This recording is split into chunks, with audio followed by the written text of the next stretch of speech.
ফার্স্টে হলো ভাঙাভাঙি, তারপর হলো রাবিশ, তারপরে হলো মাটি। মাটি হলো জীবনের বড় খাঁটি জিনিস। মাটি না হলে তো কিছুই নেই। এখন আসবে আমাদের ঘরে মাটির পর্ব।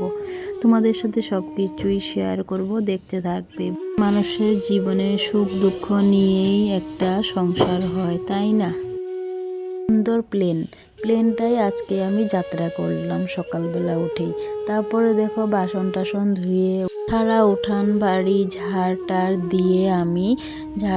দিয়ে তারপরে দিকে স্নান টান করে আমি এখানে সকালবেলার ব্রেকফাস্টটা বসিয়ে দিব। আজকে শনিবার, তার জন্য নিরামিষই রান্না করছি। সিম আলু বেগুন দিয়ে সুন্দর করে একটা তরকারি বানাবো রুটির লগে খাওয়ার জন্য। তারপরে এখানে আমি রান্নাটা বসিয়ে দিয়েছি স্নান টান করে এসে।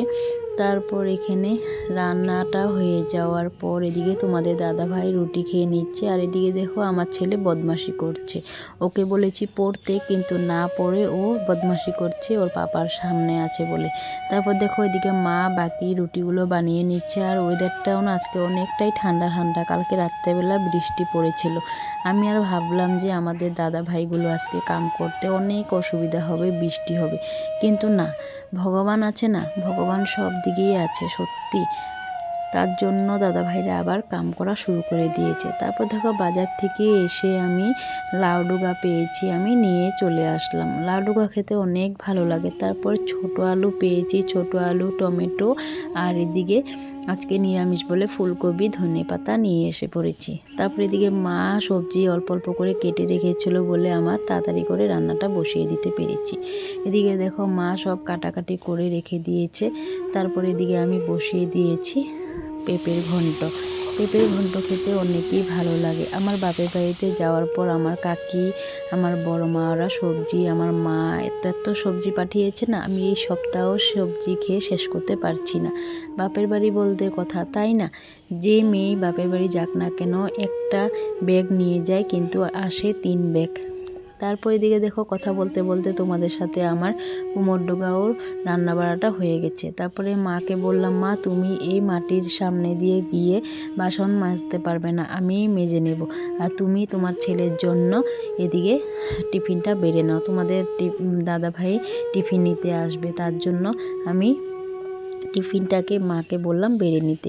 তারপর দেখো কত মাটি উঠালো, কত অল্পটুক গর্তর মধ্যে কত মাটি। তারপরে এই স্নান টান করে আবার এসে এদিকে তো ছেলেকে আর্ট স্কুল থেকে এনে এদিকে আমি খাওয়াতে বসে পড়িয়েছি, এদিকে নিজেও খাওয়া দাওয়া করছি। তারপর দেখো অনেক বায়না করে খাওয়ার জন্য। দেখো এদিকে পাঁপড় ভাজা আর ডাল দিয়ে ভাত খাচ্ছে। তোমাদের সাথে যতটুকু পেরেছি ভিডিওটা শেয়ার করছি। তারপর এই সন্ধ্যার সময় ঘুম থেকে উঠে ছেলেকে উঠিয়ে দেখো মা বাবার জন্য, আমাদের সবার জন্য চা খাওয়ার বানাচ্ছি। এদিকে ছেলের জন্য পাস্তা বানিয়ে নিচ্ছি। ছেলে পাস্তা খাওয়ার জন্য অনেক করছে, অসুবিধা দিচ্ছে, বলছে যে মা পাস্তা খাবো, তার জন্য একটু পাস্তাই বানিয়ে দিলাম। তারপরে এদিকে মার জন্য আমার জন্য সবার জন্য চা বানিয়ে নিলাম। চাটা খেয়ে দিয়ে ছেলেকে পড়াশোনা করতে বসাবো, এক্সামও আছে।